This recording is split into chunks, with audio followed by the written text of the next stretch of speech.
pag-uusapan natin ang natural healing. Yeah. So, maraming klase yan. Para mas maintindihan natin kung paano nakatutulong ang natural healing sa pagpapanatili ng kalusugan, pagpapalakas ng katawan, at pagharap sa stress at pagod ng modernong pamumuhay. Kasama natin ngayon ang isang eksperto sa natural wellness mula sa DZEZ Radyo Aguila at host ng programang Basta Natural. Ating i-welcome, siyempre, si Dr. Erwin Torres! Yay! Good morning, Doc! Tita Cynthia, Ate She, Yes. Tito Efren, and Apo. Kuya Hill. Yan. Masayang umaga sa ating lahat at Yan. first time ko sa program nyo. Opo, natutuwa nga kami. Pero nandito kilalang-kilala na ako sa radyo nung mga masusugid nating tagapanood, tagapakinig. Kasi yung programa kong Basta Natural, ito yung longest running program sa Radyo Aguila. Wow, kita mo yan. 23 years on air. Ito po ang tanong ko ngayon, Doc. Usong-usong pag-usapan ngayon ang natural healing, di po ba? Pero para sa mga first time pa lang makadinig nito or gustong mas maintindihan ito, ano po ba talaga ang natural healing at ano ang pinagkaiba nito sa karaniwang approach natin sa health at wellness? Ano po ang inyong prinsipyo dito, Doc? Ang natural healing, natural medicine, matagal na. Di ba? Bago pa yung ginagamit natin ngayon na mga conventional drugs. Sabi nga, panahon pa ni Kopong-Kopong, nandyan na yung mga herbal medicine. Okay.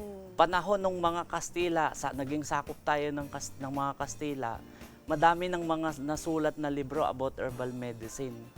So, nandyan na yan. Kumbaga, nasa culture natin yung mga herbal medicine. Kaya lang, ang gusto nating linawin, ano ba yung safe? Ano ba yung may mga research? Kasi since 1997, meron tayong batas about natural medicine. Yung tinatawag na Traditional and Alternative Medicine Act of 1997, Republic Act 8423. Ito yung nag-create ang batas na yon ng isang ahensya ng gobyerno para tingnan yung mga ginagawa natin about natural medicine, about natural healing. Isa lang sa practice yung mga herbal medicine. Pero kung mapapansin nyo, ang dami nating alam na natural healing. May acupuncture, yung traditional yung Chinese acupuncture. medicine. Yes. Ang daming nagpa-practice ng naturopathy. Ang daming nagpa-practice ng hilot. Diba? Yung massage. So, may mga regulation na in place ngayon dyan sa mga modalities na yon. Pero ang importante kasi, maintindihan natin yung safe talaga. Kasi yun ang binanggit ko kanina, hindi porke natural, safe. Kaya yun yung lagi kong binabanggit sa programa ko sa radyo kasi nga madami nagkakamali. Ito, Doc, kapag may sakit tayo, di ba, kadalasan gamot agad ang nasa isip natin. Pero saan po ba pumapasok yung natural healing sa proseso ng pagpapagaling? Paano nito natutulungan ng katawan na makarecover? Karamihan ng mga natural remedies, siyempre may mga components siya, mga vitamins, may mga minerals. With that component, lalakas yung ating immune system. Okay. Laging ganun ang goal natin is pagpapalakas ng ating immune system. Ngayon, may mga nutrients na nakakatanggal ng stress. Which is yun ang isang malaking factor sa pagkakasakit. Pag stress ka, may sakit ka, mas lumalala yung sakit mo. So sa ganung aspeto, ang natural healing, ang natural medicine, makakatulong. Okay, Doc, since eto po, maraming Pilipino ngayon na naghahanap ng practical at yung abot kayang paraan para sa pangalagaan ng kanilang kalusugan. Sa inyong palagay po, ano po ang mga simpleng healthy habits na pwedeng simulan ng kahit sino sa sariling tahanan?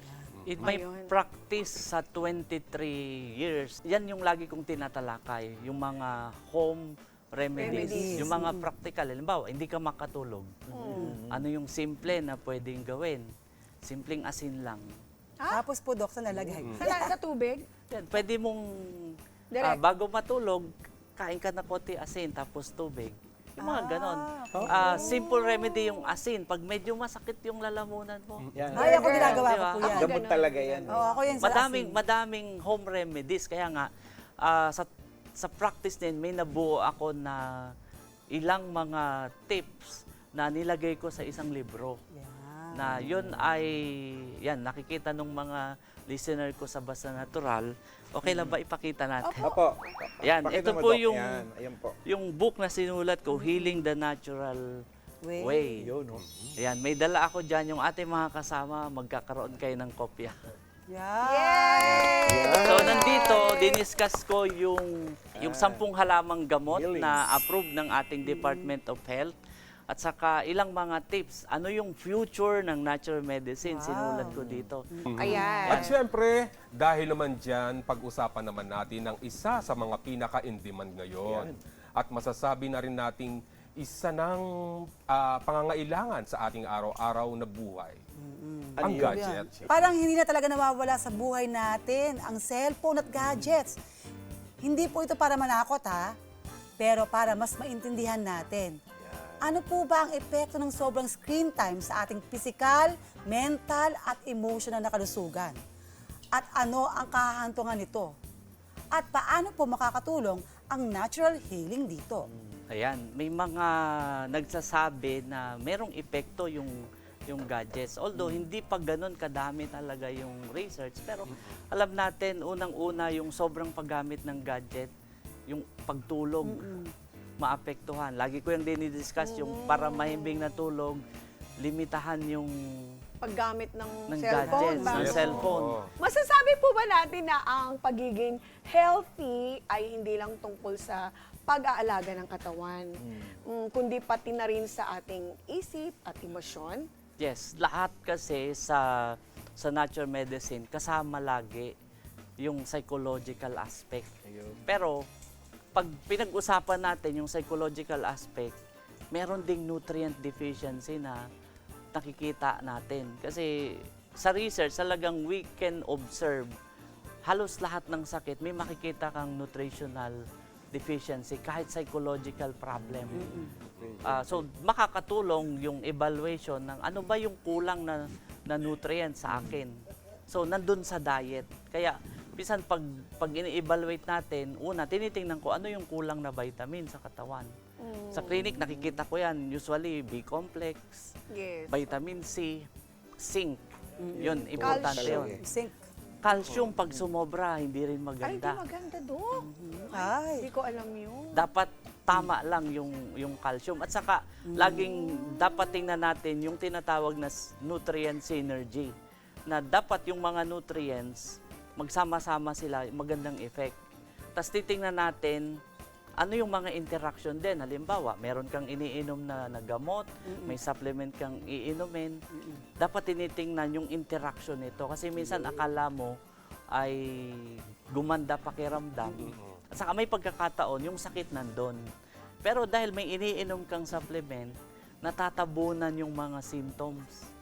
Maganda yung pakiramdam mo, pero pagdating sa laboratory, hindi maganda yung Bagsak. resulta. Yung result. Bagsak ang- So yun yung sinasabi na natatabunan dahil yung mga iniinom nyo, minsan matataas or magaganda, mamahaling Gamot. Brand. antioxidant pa. So hindi lahat, kaya ngayon sabi ko, hindi lahat ng natural ay safe. So, Doc, ibig sabihin po ba, pagka uminom ka ng multivitamins, pwede ka pa po bang magdagdag ng, sa multivitamins po, kasi di ba may A to zinc na gano'n, tapos pwede pa ba ako magdagdag ng ibang vitamin?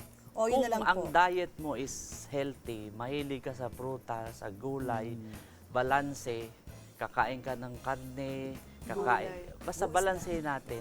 Kung tatanungin nyo, ano yung pinaka-healthy na pagkain? Opo. Merong isang pagkain na nandun lahat ang non-nutrients, maliban sa vitamin C, Ano po yun? itlog. Itlog. Powerful ang itlog Powerful. talaga.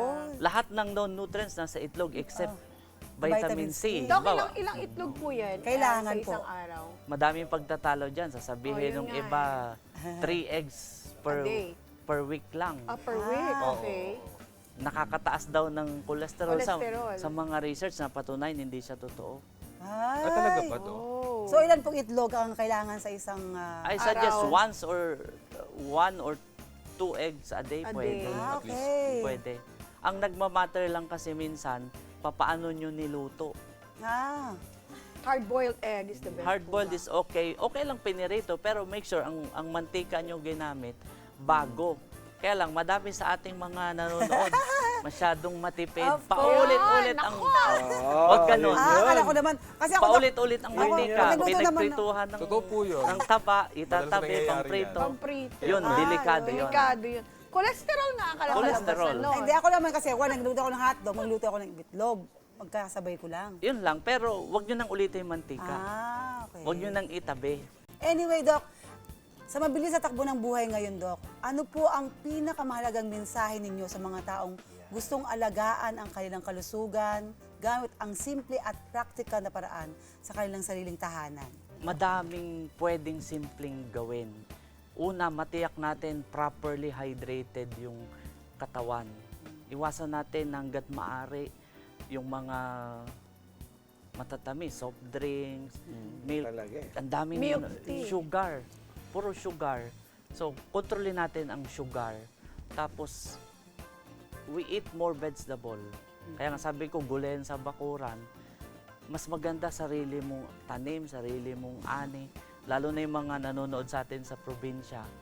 So, pwedeng pagkakitaan, pwedeng makatulong sa kabuhayan ng pamilya. Opo. So, ang daming pwedeng benefits na maibibigay. Yung mga ganong simple, malaking tulong sa pamilya. Ayun. Doc, message na para sa ating Yun. mga Mga televiewers, ka-homies. comments. Yes. Ayan, salamat po at dun sa mga nanonood sa atin, sa suporta nyo. No? Ito, yung book, sabi ko nga, mag-message kayo, libre lang, pinapadala ko. Wow. Sagot ko pa yung shipping ng iba. Ay!